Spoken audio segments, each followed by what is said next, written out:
Salve, salve família, aqui quem fala é o Lutz do canal Cortes Podcast e no meu primeiro mês monetizado eu já fiz $3.000 só seguindo o que esse cara fala no curso dele. Então se você quer ganhar dinheiro com internet e YouTube sem nem precisar aparecer, confere o primeiro link na descrição. E esse culto ao demônio, ou a possessão que tem nessas igrejas neopentecostais, ela vem porque, primeiro, você acredita no demônio, nessa figura de Lúcifer como o inimigo, o enganador, ou não? Primeiro, Existe essa figura, né? existe. Agora, Lúcifer. Lúcifer foi um nome que se deu depois. Na Bíblia você não lê tem? nada Tem sobre Satanás. Lúcifer. Satanás, diabo e as terminologias dos povos em volta de Israel, que era Belzebu, era Baal, Astarote, Moloque. Tudo demônio. Todas essas figuras interpretadas, inclusive por Paulo, como figuras espiritualmente demoníacas, porque eram figuras que demandavam, faziam barganhas. Aí você tinha que oferecer um filho, oferecer uma filha, tinha que fazer grandes barganhas para grandes negócios. E isso sempre foi demoníaco, mesmo no espírito do judaísmo. Isso era considerado totalmente maligno. E agora, a figura de Lúcifer, ela aparece como referente a Jesus, a estrela da manhã. Então. É Jesus, não era o demônio. Ele ganhou essa alcunha, foi transferido de Jesus, do Cristo, a estrela da manhã, para Satanás por uma hermenêutica pentecostal. Um erro de interpretação? Total. Por quê? E que ganhou, porque não tem conhecimento. Não, mas baseado em que trecho? Baseado na ideia de que ele é o estrela da manhã, queria ser maior Como do Deus. que Deus, queria chegar primeiro, queria iluminar antes de tudo, queria... Essa coisa aí do supremacismo é que, sobre Deus, né? Entendi. É que foi criando essa figura. Mas não existe essa figura desse anjo designado assim, não. E nem tem tampouco a ideia da figura de Satanás e do diabo. No Velho Testamento ela é quase desconhecida. Tá. Você vê alusões pequenas, você vê alusões simbólicas no Gênesis, a serpente. É uma arquetipia. Aí você vê que tinha a ver com a cultura judaica do deserto, onde tinha muita serpente venenosa. Mas era uma serpente com membros, né? Ela não rastejava, né? Ela tinha pequenos rastros de membros, né? Da evolução, ela perdeu. E tinha íbis e outras coisas lá, e outros tipos de ameaça, e serpente voadora, esse negócio todo. Aí ela ganhou essa arquetipia maligna. Mas o Velho Testamento praticamente não fala em Satanás. Mas fala da guerra no céu, um terço caiu junto com eles, aí não tá? Não. De onde isso vem aí é no isso? Apocalipse. Tá. E aí o Novo Testamento fala, mas o Velho Testamento fala poucas vezes. Uma delas é quando Davi matou os últimos gigantes, descendentes dos Nefilins. Quando ele matou os 4 últimos, irmãos de Golias, os homens dele mataram, aí diz assim, então, tem uma relação de causa e efeito, dando a certeza de que aqueles nefilins eram figuras malignas, demoníacas, do tal do cruzamento alienígena. Eu tenho muito mais tendência a crer naquilo que o pessoal chama de alienígena e que os cristãos chamam de anjo.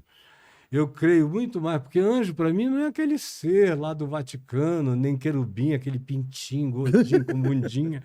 Não, eram figuras assombrosas. Você vê aquelas leituras em Ezequiel, tipo, tinha cara de boi para cá, de não sei o que para cá, olho, pé virado, era um negócio muito maluco. E outros tinham aparência de relâmpago, falando contigo. Era tudo muito diferente dessas romantizações no Velho Testamento. E tem também a coisa do objeto voador não identificado em Ezequiel 10, Ezequiel 1 e 10, que são aqueles girantes, girando um dentro do outro. Ah, fala isso.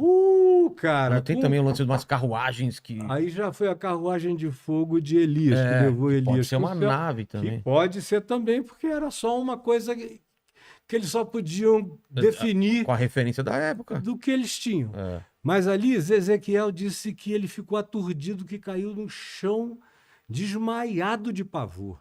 Aí ele acorda e ele vê aquela coisa brilhosa, com uma roda girando dentro da outra, pequenos olhinhos em volta e cambotas sobre as quais estavam apoiadas. Eles pareciam na cor como berilo. Ele vai tentando descrever o material daquilo ali, mas ele diz que não tinha referência. Aí o que é que acontece? Esses seres que saem, que se comunicam com ele, é que dão a mensagem do livro de Ezequiel todinha. É uma mensagem que vem de seres que saíram Esse cruzamento. dessa nave. Ah, da nave. Isso Ezequiel já no tempo do Tá. exílio dos judeus em Babilônia, já é muito tempo depois. Agora, no Gênesis, em Gênesis 6, é que diz que o dilúvio veio porque os filhos de Deus, os Benai Elohim, que era uma alusão aos que vinham do céu, Não anjos. a gente veio a chamar isso com o apelido de carteiro, mensageiro. É só isso. Malaquim. Então, eles vieram dos céus e a Bíblia não diz isso. É o livro de Enoque que diz que eles pousaram no Monte Hermon e fizeram um pacto de morte entre eles, de exílio de Deus, porque eles não suportavam não possuir as filhas dos homens. E eles escolheram as mais gostosas e tiveram com elas filhos, que se tornaram os homens poderosos da antiguidade. Gigantes. E que eram seres gigantescos. Mas isso é uma figura de linguagem ou eles eram mais altos Não, mesmo? a Bíblia chega a dizer que o rei de onde hoje é Golã, os altos de Golã, o rei do lugar, a cama dele de ferro puro tinha 5,10 metros Caramba. de comprimento e 2,80 de largura. E a gente fica atribuindo muita idiotice ao povo da antiguidade, era tudo que eles não eram, né? Você vê a neurologia egípcia, segundo os mesmos aparelhos, nas mesmas formas que a gente usa hoje, só de outros materiais e mais toscos. Eles tiravam a calota craniana, faziam intervenções de várias naturezas, eram altamente científicos. Só tinha um detalhe a mais, eles criam em paranormalidade, a nossa ciência nem tanto. Então, e para eles chamavam isso de magia, que eram os poderes sutis da mente. Mas os nefilins se tornaram o que são... A mitologia grega conta a história todinha dos semideuses. Seriam isso. Todos. O Flávio Josefos, escrevendo nas antiguidades, ele diz aos gregos e aos romanos: o que vós chamais de deuses, semideuses, demiurgos, tal, são os filhos das mulheres humanas com os Benai Elohim. Ou seja, o que ele está dizendo, ele validava o que os gregos chamavam e criam como sendo realidades, ele validava. Os Nazca aqui, o Viracochas, que criou a cultura Nazca, que pré-inca. Tá, que tem aqueles desenhos no deserto enormes. Isso, ele é chamado Viracochas, porque ele veio com as ondas do mar. E a descrição é de um ser grande, maior do que todo mundo, e que ensinou ciência, culturas variadas a eles. A mesma coisa você vê entre os celtas. A mesma As coisa. histórias se repetem, né? A primeira dinastia do Egito atribui o início do Egito a essas figuras de semideuses. E assim você vê no Oriente Médio todo, você vê na Índia. E se você vê ao mesmo tempo culturas que são afastadas geograficamente, simultaneamente fazendo as mesmas exatamente. coisas. Pirâmide aqui, pirâmide ali. Nos mesmos alinhamentos. Isso é muito maluco. E para mim, o Eric von Braun eram os deuses não astronautas. estava completamente certo em todas as conclusões, mas a premissa dele tem uma validade extraordinária. Que a premissa é a seguinte: será que o que a nossa cultura chama de anjos e deuses não seriam, porventura, visitantes de outras dimensões ou de outros planetas? Para mim é muito mais um negócio multidimensional. Eu creio no visitante da mesma ordem planetária também, da mesma ordem universal da gente. Mas por causa do Novo Testamento, eu fiquei com uma facilidade enorme em crer na física da teoria das cordas, que são lâminas dimensionais que vibram de uma do lado da outra. De modo que, às vezes, você vê, mesmo quando você vê detecção desses seres em radares, desses entes em radares, você vê que, às vezes, eles entram em cena e, às vezes, eles saem de cena. Como mágica, né? Eles estão em cena, está acompanhando, de repente eles somem. E, às vezes, o visualizador, continua vendo, mas o radar já não capta, como se ele tivesse se transposto por uma nova camada dimensional, onde tem sombra dele sendo visibilizada. Exato. Então, para mim, nesse universo, praticamente tudo tem explicação. E na Bíblia, só Deus não tem explicação. O resto, tudo tem explicação. Então abre uma porta para que realmente esses deuses, demônios e semideuses e os Néfilins, eles sejam os demônios, por exemplo. Demônios. No livro de Enoque, que teve uma influência enorme. Que é um apócrifo. É um pseudoepígrafe. O que é isso? É quando se toma o nome de uma figura famosa de um outro tempo e se atribui a autoria do texto àquela pessoa. Então, Enoque é o 7º depois de Adão. Foi arrebatado, que andou com Deus e tal, e viu que ninguém tinha visto, enfim. E ele é o cara que vem antes do dilúvio. Depois vem Lameque, filho dele, depois vem Noé e o dilúvio. E o dilúvio vem por causa dos experimentos. Literalmente se diz, por que os Benai Elohim se deitaram com deitaram e os seus filhos alteraram a natureza de todas as criaturas que andavam pela terra. Caramba. Não apenas seres humanos, mas o mundo fizeram inteiro experiências virou genéticas. a ilha do Dr. Monroe.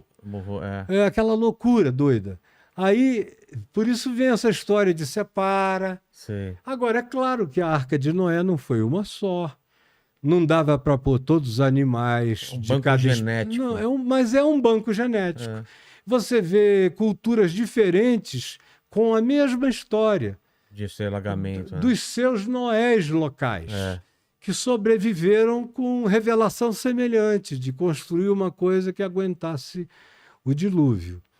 Aí o que é que a gente vê aí? Os Nefilins, o Enoque diz no livro atribuído a ele, que os demônios, que a gente chama demônios, são os Nefilins que morreram e que, como eles não eram homens e não anjos, e nem anjos, eles se tornaram seres perturbados, obsedando os filhos dos homens sobre a face da terra.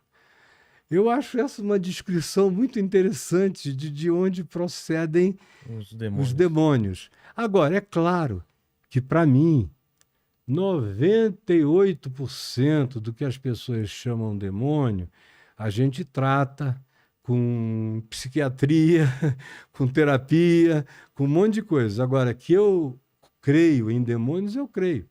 Eu já tive encontros bárbaros com seres demoníacos, quando eu era pastor em Manaus, especialmente, porque o amazonense antigo, que já não é o de agora, ele tinha um olhar totalmente animista do mundo. Então, as árvores tinham espíritos, o rio era uma herança indígena e cabocla. Então, o mundo deles era muito mais lotado disso. Agora, eu vi estudante de medicina assistindo aula de anatomia ficar possesso na classe, quebrar a classe inteira, me encher o professor de cacete e me chamarem lá. E eu nunca tive medo disso mesmo, né? E não vou nem falar o que eu ia falar. Pode falar. Aí eu botei muito demônio. O demônio corria assim, tipo para me baianar. Para já pegar. E aí eu só entrava ali e jogava o peso todo em cima, o cara ia com a boca no chão. Eu digo, não vem tirar onda comigo, nem de um lado nem do outro. Você vai apanhar dos dois lados, fica aí na tua. 100 quilos em cima. E eu não quero discutir. Mas o que era? Não discuto com o demônio.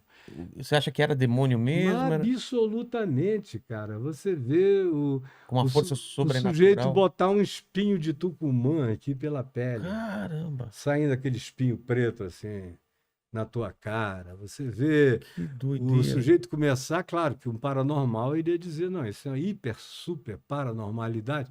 O cara começar a descrever o que está acontecendo nas casas dos vizinhos. E por curiosidade eu mandava checar.